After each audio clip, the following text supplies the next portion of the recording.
तुरंत पिछले वीडियो में मैंने प्रश्नावली 1.1 हल किया था। अभी प्रश्नावली 2.2 2.2 की शुरुआत करने से पहले कुछ बेसिक चीजें समझ लेते हैं कि जैसा कि शून्यक के बारे में मैंने बात किया था, शून्यक किसे कहते हैं और वर्ग बहुपद किसे बोला जाता है।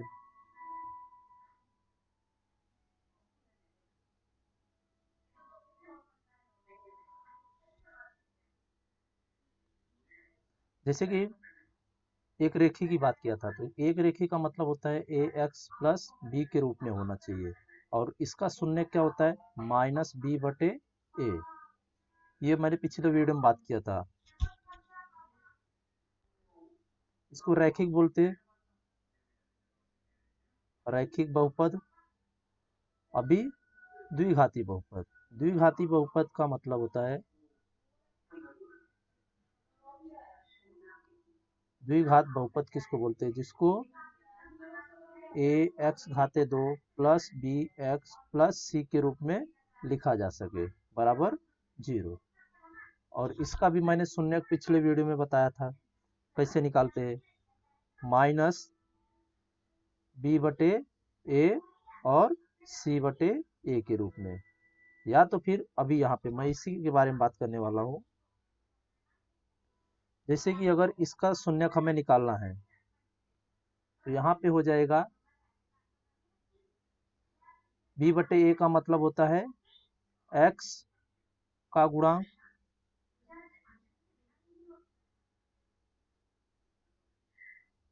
और यहाँ पे माइनस का चिन्ह रहता है, और a का मतलब होता है x घाते 2 का गुणांक। c बटे a का मतलब होता है अचर पद,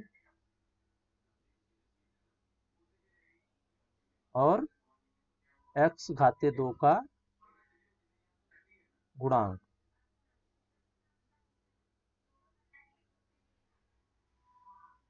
अब यहाँ पे देखो x का गुणांक क्या दिया हुआ है, यहाँ पे b दिया हुआ है, यहाँ पे b लिखा। x घाते 2 का गुणांक, x घाते 2 का गुणांक क्या है, गुणांक का मतलब गुणा होना चाहिए, तो x घाते 2 के साथ गुणा हुआ है a, यहाँ पे a लिखा। फिर उसके बाद यहाँ पे देखो अचर पद मतलब जिसके साथ कोई भी चर पद ना हो। यहाँ पे देखो c क्या है, अचर पद है। एक्स वाई जेड हमारा क्या होता है, एक्स वाई जेड, ये सब क्या होते हैं, चर पद होते हैं। सब सारी चीजें मैंने पिछले वीडियो में बताया, चर किसको बोलते हैं, अचर किसको बोलते हैं, चरांक किसको बोलते हैं। और यहाँ पे देखो x घाते 2 का गुणांक, x घाते 2 का गुणांक मतलब a दिया हुआ है, यहाँ पे c बटे a हो गया, इसका मान यहाँ पे रखा हुआ है। तो अभी इसके ऊपर एक अगर उदाहरण लूं, अगर कोई प्रश्न दिया हुआ है और उसका बोला है कि शून्य ज्ञात करो, जैसे कि 2x घाते 2 माइनस 8x प्लस 6, ये मैंने उदाहरण लिया, और इसका हमें क्या करना है, शून्य ज्ञात करना है।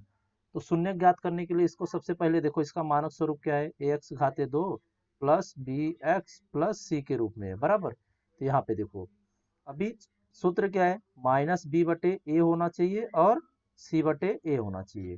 तो बी के जगह पे देखो, इसको मैं कलर कर देता हूँ।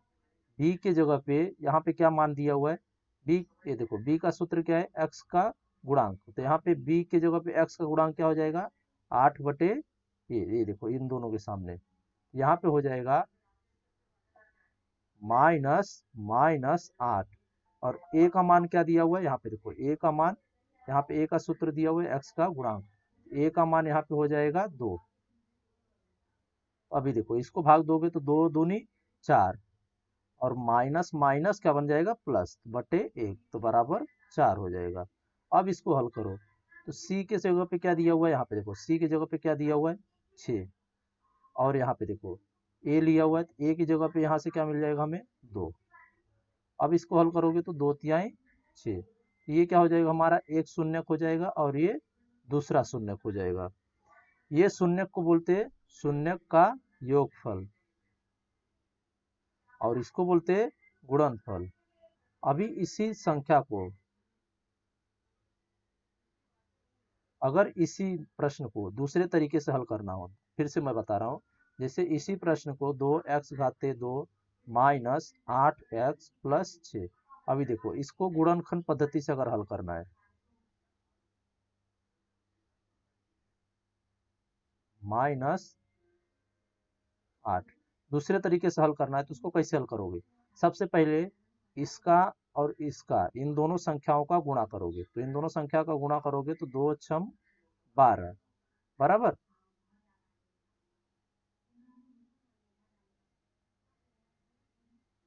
तो अभी इसके बाद इसको इस तरीके से दो खंडों में बांटना है, मतलब इस संख्या को जो है ना ऐसा गुणा करो कि यहाँ पे जो चिन्ह दिया हुआ रहे, वो चिन्ह लगाने के बाद ये संख्या मिल जाए।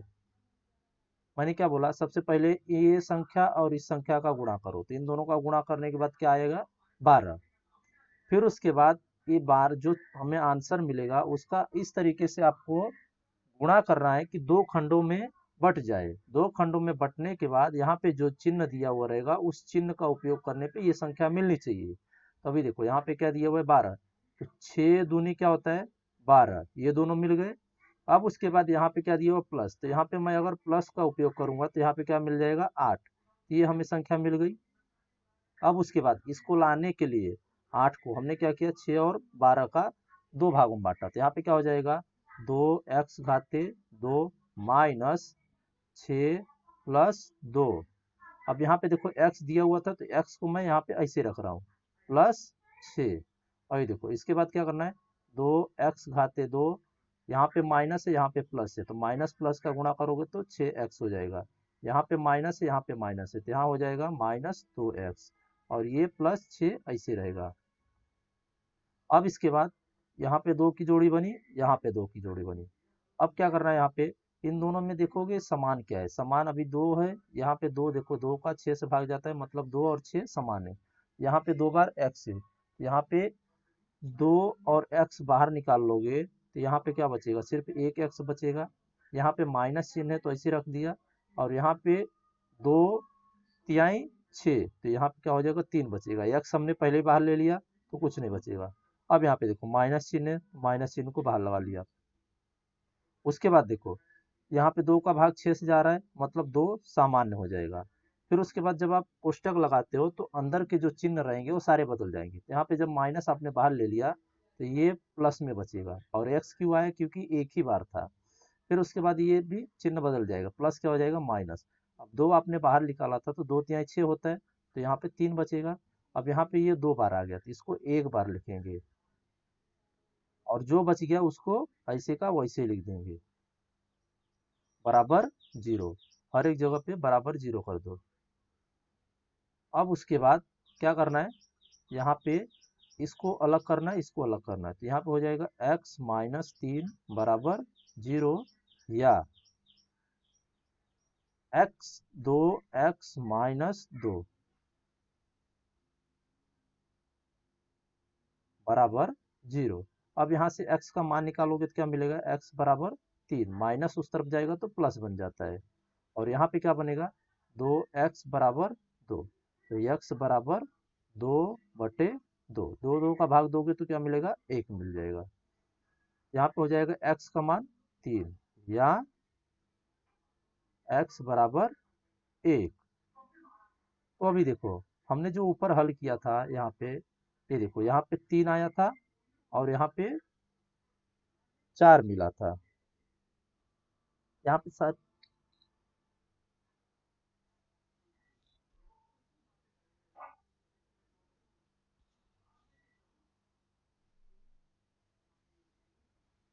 तो अभी इस देखो आप इस तरीके से हल करो या फिर ऊपर वाली विधि से हल करो। अभी आगे चलते हैं।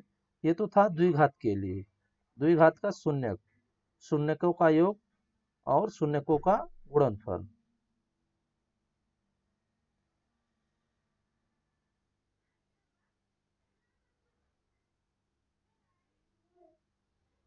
ये देखो इसको बोलते हैं अल्फा,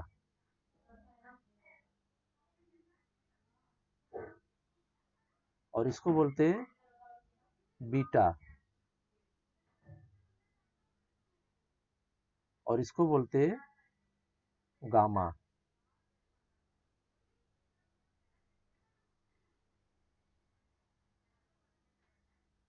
अभी देखो अगर हमें द्विघात दिया हुआ है, द्विघात का सूत्र है अल्फा प्लस बीटा बराबर माइनस बी बटे ए। इसका हो जाएगा माइनस एक्स का गुणांक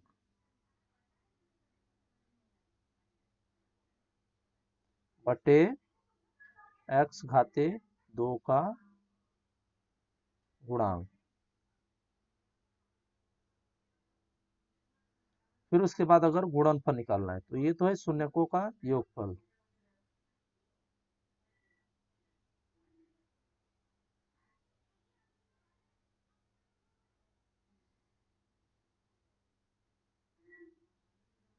और ये हो जाएगा शून्यकों का गुणनफल।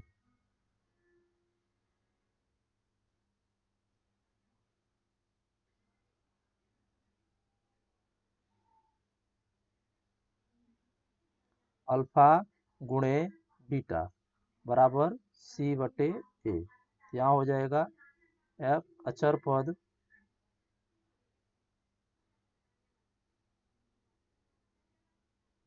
बटे एक्स घाते 2 का गुणांक।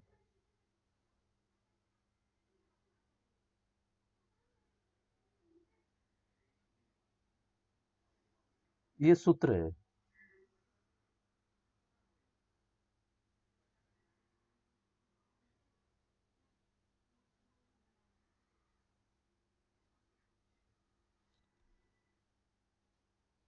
अब बात करते हैं कुछ उदाहरण की।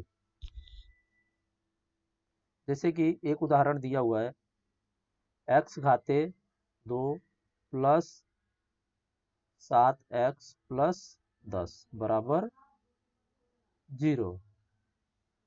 यहाँ पे सबसे पहले इसके सामने कुछ नहीं है तो यहाँ पे मतलब 1 हो जाएगा। यहाँ पे 10 है तो इन दोनों का गुणा करेंगे तो 1 गुणे 10 क्या हो जाता है 10। अब इसको 2 भागों में बांटना है, प्लस करने पे 7 आना चाहिए तो 5 दूनी 10 हो जाता है। यहाँ पे मिल जाएगा 7, ये मिल गया हमें। तो अभी वो क्या हो जाएगा, यहाँ पे एक्स घाते 2 ऐसे ही रहेगा प्लस 7 को लाने के लिए हमने क्या किया 5 और 2, यहाँ पे हो जाएगा 5 प्लस 2 और ये एक्स ऐसे रख दिया प्लस 10 बराबर 0। फिर उसके बाद इसको एक्स घाते 2 ऐसे रखा, एक्स का गुणा 5 से करोगे तो 5x हो जाएगा, एक्स का गुणा 2 से करोगे तो 2x हो जाएगा प्लस 10 बराबर 0। फिर यहाँ पे देखो 2 की जोड़ी बनी, यहाँ पे 2 की जोड़ी बनी, दोनों में सामान्य क्या है समान मतलब x है।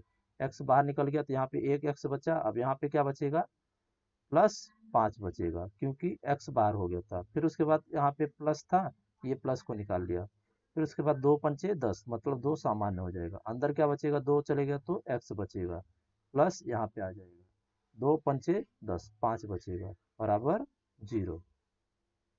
यहाँ पे हो जाएगा x प्लस 5 और यहाँ पे जो बच गया x प्लस 2 बराबर 0। फिर उसके बाद x प्लस 5 बराबर 0 या x प्लस 2 बराबर 0। यहाँ हो जाएगा x बराबर -5 या x बराबर -2। अब इसी तरीके से अगर शून्य योग शून्यकों का योग,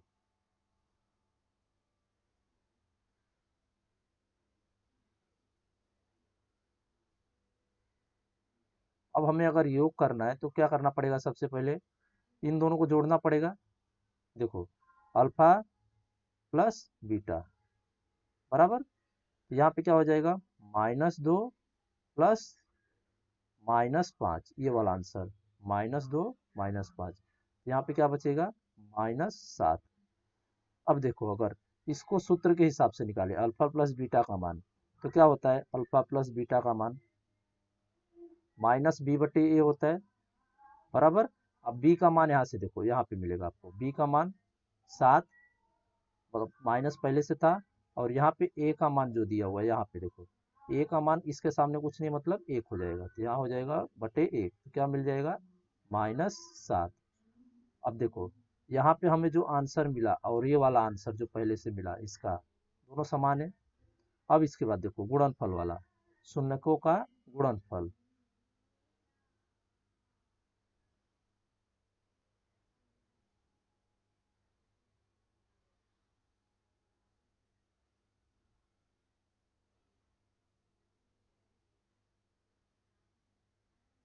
यहाँ पे हो जाएगा C/A, या फिर सबसे पहले अल्फा गुणे बीटा, मतलब कि इन दोनों को सबसे पहले गुणा करना है, इसका और इसका। तो क्या हो जाएगा, -2 गुणे -5, यहाँ हो जाएगा 10, और माइनस माइनस मिल करके क्या बन जाएगा, प्लस।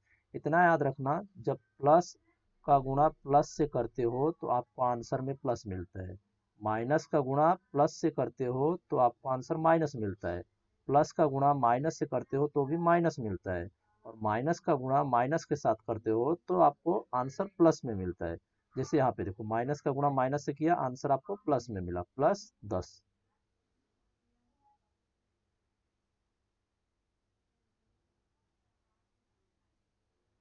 अब हो जाएगा, ये था आपको सिर्फ समझने के लिए। अभी इसको देखो, सूत्र में क्या था, अल्फा गुणे बीटा का सूत्र था C/A। तो अभी यहाँ पे देखो, C का मान यहाँ पे क्या दिया हुआ है, 10, और A का मान कुछ नहीं, मतलब 1 है। यहाँ हो जाएगा 10/1। अब भाग दोगे तो क्या मिलेगा, 10। अभी देखो, इसका आंसर और इसका आंसर दोनों बराबर है, तो इसी को बोला जाता है शून्यकों का योगफल और शून्यकों का गुणनफल। हमें सूत्र विधि से और गुणनखंड विधि से हल करना रहेगा। अब बात करते हैं कुछ ऐसे प्रश्न जिनके त्रिघाती होते हैं। ये तो थे द्विघाती के लिए, अभी त्रिघाती के लिए, मतलब जिसमें 3 घात दिए हो। जैसे कि कोई प्रश्न दिया हुआ है ax/3 plus bx/2 plus cx+d बराबर 0। तो अभी त्रिघाती में क्या हो जाएगा, अल्फा भी आएगा, बीटा भी आएगा, और गामा भी आएगा। तो इसका सूत्र हो जाएगा B/A। और फिर उसके बाद, ये तो था योगफल के लिए, अब गुणनफल के लिए, alpha beta plus beta gamma plus gamma alpha बराबर C/A। अब उसके बाद alpha beta gamma minus D/A, ये A है, ये है त्रिघाती के लिए। अब त्रिघाती को हल कैसे करेंगे, एक उदाहरण देकर के मैं आपको समझा देता हूँ। सबसे पहले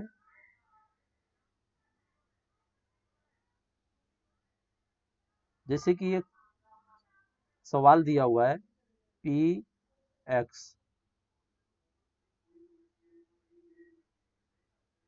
बराबर 3x/3 minus 5x minus 11x minus 3, और इसमें बोला है के शून्य।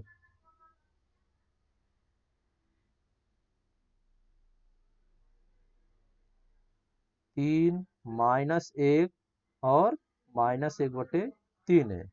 यहाँ पे देखो, अभी ये किसकी तरह दिख रहा है, ax/3 प्लस bx प्लस का घात प्लस cx+d, इस तरीके से दिख रहा है। पिछले वाले वीडियो में जो मैंने बताया, इस तरीके से दिख रहा है। अभी देखो, यहाँ से a का मान मिल जाएगा 3, b का मान यहाँ पे मिल जाएगा -5, c का मान हो जाएगा -11, और d का मान हो जाएगा -3। तो अभी यहाँ पे देखो, सबसे पहले शून्यक दिया हुआ, तो शून्यक का मतलब यहाँ पे p का मान क्या दिया हुआ है, x का मान पहले से दिया हुआ है। यहाँ पे x का मान, x बराबर एक बार दिया हुआ है 3, एक बार दिया हुआ है -1, और एक बार दिया हुआ है -1/3।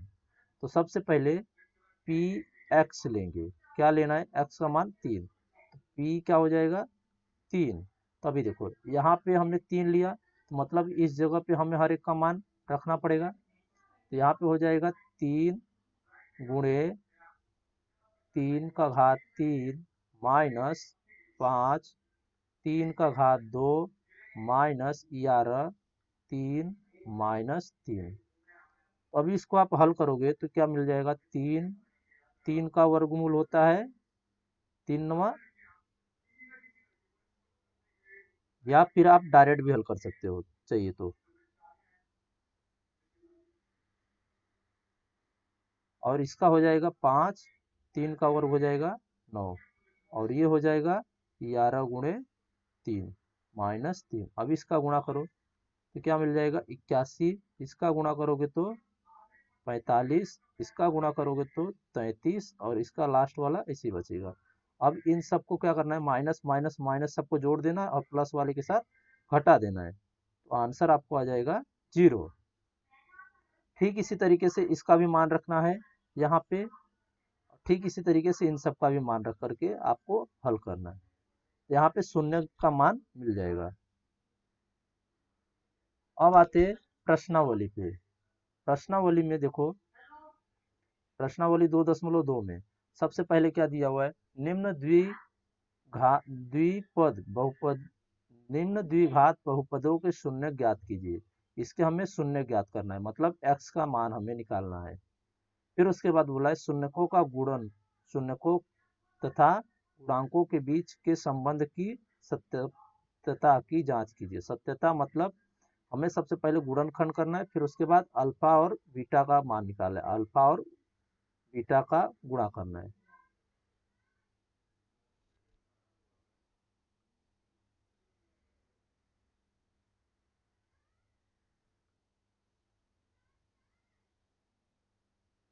पहला प्रश्न दिया हुआ है,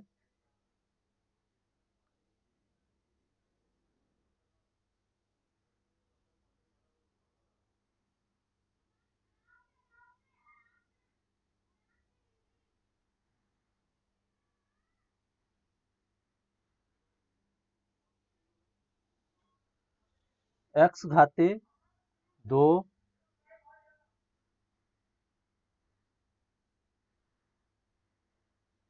माइनस 2x माइनस 8। तो सबसे पहले यहाँ से हमें गुणनखंड निकालना है, इसको हल करके हल x घाते 2 माइनस 2x माइनस 8, इसका सबसे पहले गुणनखंड करेंगे। यहाँ पे 8 दिया हुआ है, यहाँ पे कुछ नहीं मतलब 1 रहेगा, तो क्या हो जाएगा 1 गुणे 8, क्या मिलेगा 8 मिल जाएगा। अब इसको दो भागों में बांटना है, इसको दो भागों में इस तरीके से बांटो कि माइनस करने पे 2 मिल जाए, तो 4 दूनी 8, माइनस करोगे तो क्या मिलेगा 2, मतलब कि यहाँ पे 2 आ गया, तो ये क्या हो जाएगा x घाते 2 माइनस, ये x को ऐसे रखा मैंने, 2 को लाने के लिए क्या किया 4 माइनस 2 किया, माइनस 8 बराबर 0। यहाँ हो जाएगा x घाते 2 माइनस, और इसका गुणा करोगे तो माइनस 4x हो जाएगा, फिर माइनस का गुणा माइनस से करोगे तो प्लस मिलेगा 2x माइनस 8 बराबर 0। यहाँ पे देखो 2 की जोड़ी बनी, यहाँ पे 2 की जोड़ी बनी, तो यहाँ पे हो जाएगा x बाहर, यहाँ पे x माइनस 4 बचेगा।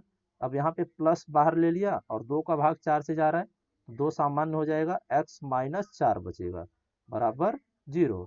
यहाँ हो जाएगा x माइनस 4 बराबर 0, या अभी इसको सबसे पहले अलग कर लो, x माइनस 4 दो बार था, एक बार लिख लिया, और x प्लस 2 जो बचा था उसको लिख लिया। फिर उसके बाद देखो यहाँ से x माइनस 4 बराबर 0, या x प्लस 2 बराबर 0, यहाँ पे क्या हो जाएगा x बराबर 4 मिलेगा, या x बराबर माइनस 2 मिलेगा। तो ये तो हो गया शून्य का मान। तो यहाँ पे अगर मैं बोलूँ, अतः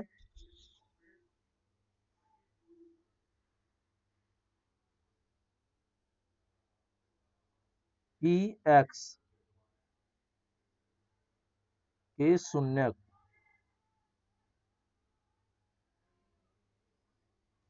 4 और माइनस 2 है, मिल गया। प्रश्न में क्या बोला था, सबसे पहले शून्य ज्ञात करना है, फिर उसके बाद बोला है शून्य को तथा गुणांकों के बीच के संबंध की सत्यता स्थापित करना। तो इसका मतलब है अल्फा बीटा और अल्फा गुणे बीटा निकालना, तो अभी सत्यता हमें स्थापित करनी है। यहाँ पे सत्यता की जांच बराबर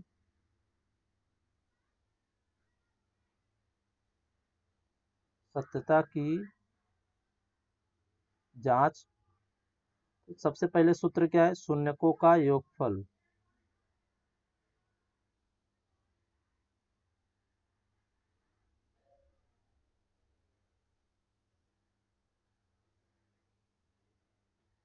एक्स का गुणांक माइनस एक्स का गुणांक बटे एक्स घाते 2 का गुणांक। यहाँ पे क्या हो जाएगा, x क्या दिया हुआ है यहाँ पे देखो, अब x के सामने क्या दिया हुआ है, -2, क्या हो जाएगा, -2। फिर उसके बाद x घाते 2 के सामने कुछ नहीं मतलब 1 है, तो -2/1, ये क्या मिल जाएगा, -2। अभी देखो यहाँ पे जो आंसर मिला और यहाँ पे जो मिला हमें दोनों समान है। अब उसके बाद गुणनखंड करना है, क्योंकि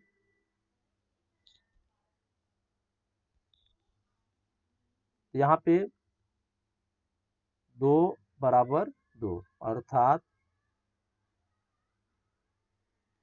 हमारा लेफ्ट हैंड साइड बराबर राइट हैंड साइड, दोनों समान मिल गया, ये हो जाएगा 1 नंबर। अभी हो जाएगा शून्यकों का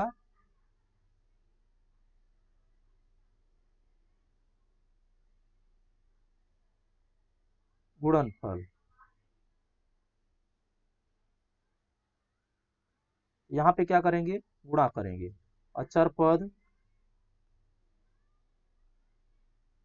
बटे एक्स घाते 2 का गुणांक। अचर पद क्या दिया हुआ है, -8, यहाँ पे देखो यहाँ पे -8 दिया हुआ है और इस बटे 1, क्या हो जाएगा, -8, तो ये हो जाएगा 2। और यहाँ पे एक योगफल दिया हुआ था तो आप जोड़ भी सकते हो, तो -2 + 4 क्या मिलेगा, -2। यहाँ पे भी आप ऐसे लिख सकते हो, -2 गुणे 4 क्या मिलेगा, -8। यहाँ पे देखो -8 मिला, यहाँ पे भी -8 मिला। यहाँ पे हो जाएगा -8 बराबर -8, अर्थात LHS बराबर RHS, ये हो जाएगा 2 नंबर। 1 और 2 से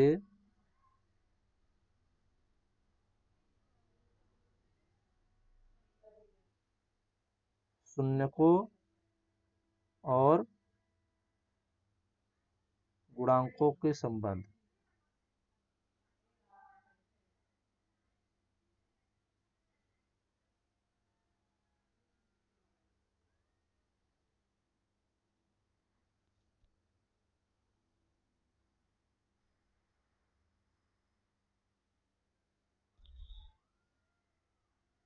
संबंधों की सत्यता प्राप्त है।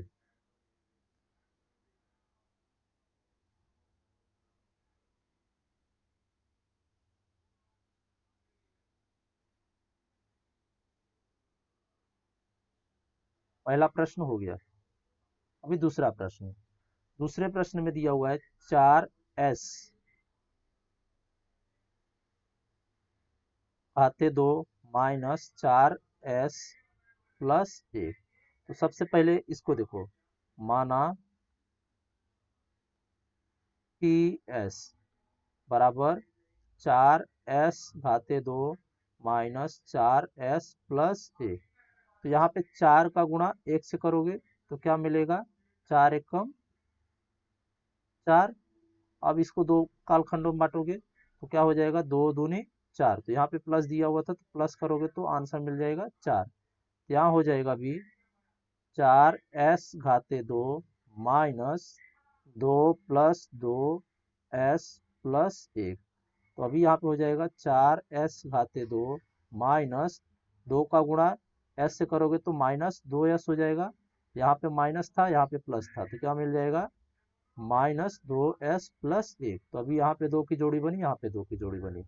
दोनों में से दो दो सामान्य और एस सामान्य बाहर हो जाएगा। यहाँ पे दो बाहर हो गया तो क्या बचा, दो, दो दूनी चार, दो बच गया, और एक एस बाहर गया तो एक अंदर बच गया। यहाँ पे कुछ नहीं बचा, सब बाहर, तो -1। यहाँ पे सामान्य कुछ बाहर नहीं निकल रहा है, मतलब एक ले लेंगे, क्या बच जाएगा, अंदर का सारा चिन्ह बदल जाएगा। तब यहाँ पे जो दो बार था, 2s-1 उसको एक बार लिख लिया, तो यहाँ पे 2s-1 एक बार लिख लिया। अभी यहाँ पे पी एस बराबर 0 हो तो यहाँ पे पी एस मतलब ये वाला मान, यहाँ पे जो हम लोग लिख रहे थे, ये अगर 0 हो जाए तो यहाँ पे क्या होगा, 0 बराबर 2s-1 और 2s-1, यहाँ पे हो जाएगा 2s-1 बराबर 0, या 2s-1 बराबर 0। ये भी यहाँ पे क्या मिलेगा, 2s-1 मतलब +1 मिल जाएगा, या 2s बराबर 1, क्योंकि ये माइनस उस तरफ जाएगा तो प्लस बन जाएगा। तभी यहाँ पे s का मान क्या हो जाएगा, 1/2, या s बराबर 1/2। अभी देखो यहाँ से हमें शून्य का मान मिल गया। अब इसके बाद दोनों मान समान है, तो इसलिए 4s-2 -4s + 2 के शून्य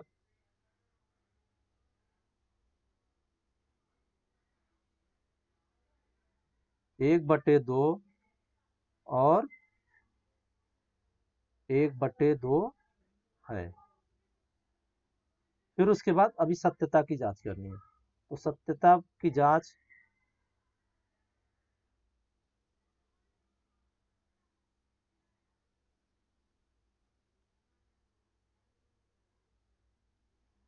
शून्यकों का योगफल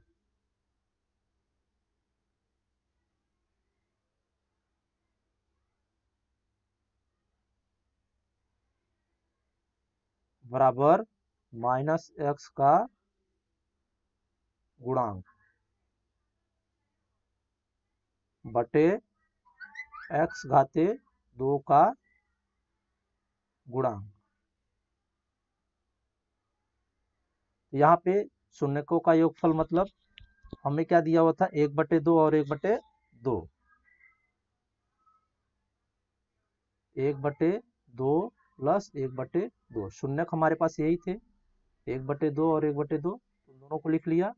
फिर उसके बाद x का गुणांक और x-2 का गुणांक, तो यहाँ पे देखो x का गुणांक, यहाँ पे s लिया हुआ है तो हमें x ना लिख करके s लेना पड़ेगा, यहाँ पे s लिखना पड़ेगा, और यहाँ पे भी x-2 लिखना पड़ेगा। या अभी यहाँ पे s का गुणांक देखो, s का गुणांक -4 है, और x-2 का गुणांक यहाँ पे हो जाएगा s का -4, और इसका मान हो जाएगा +4।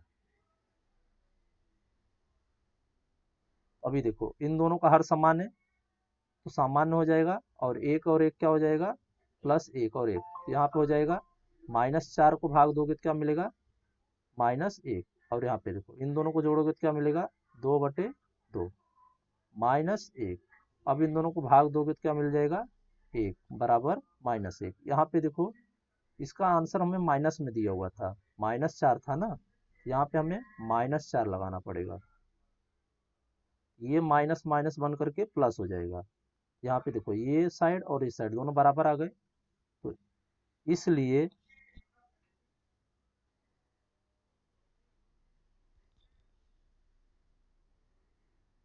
LHS बराबर RHS, LHS बराबर RHS, ये क्या हो जाएगा, 1 नंबर। अब उसके बाद हमें इसका क्या निकालना है, गुणनखंड, गुणनफल, शून्यकों का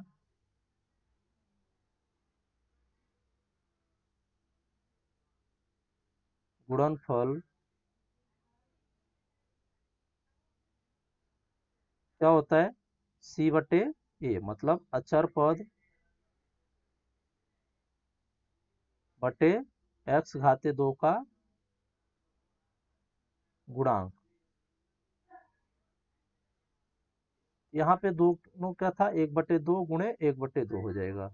फिर उसके बाद यहाँ पे अचर पद देखो, अचर पद क्या दिया हुआ है, 1 दिया हुआ है, और उसके बाद एक्स घाते 2 का गुणा क्या दिया हुआ है, 4 दिया हुआ है।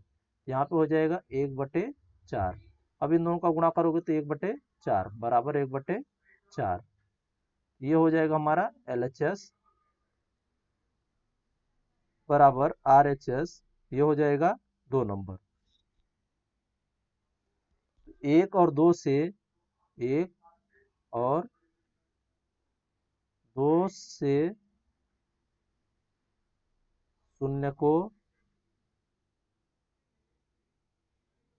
और गुणांक को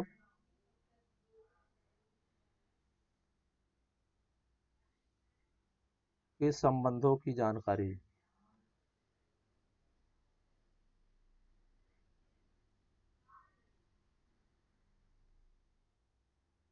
पूरी होती है।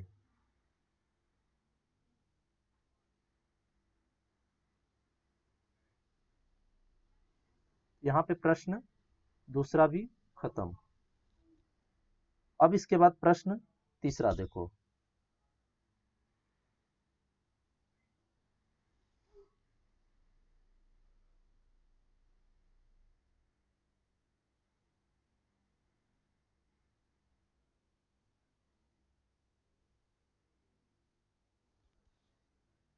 ठीक है, इसके बाद के प्रश्न मैं अगले वीडियो में हल करके देने वाला हूँ।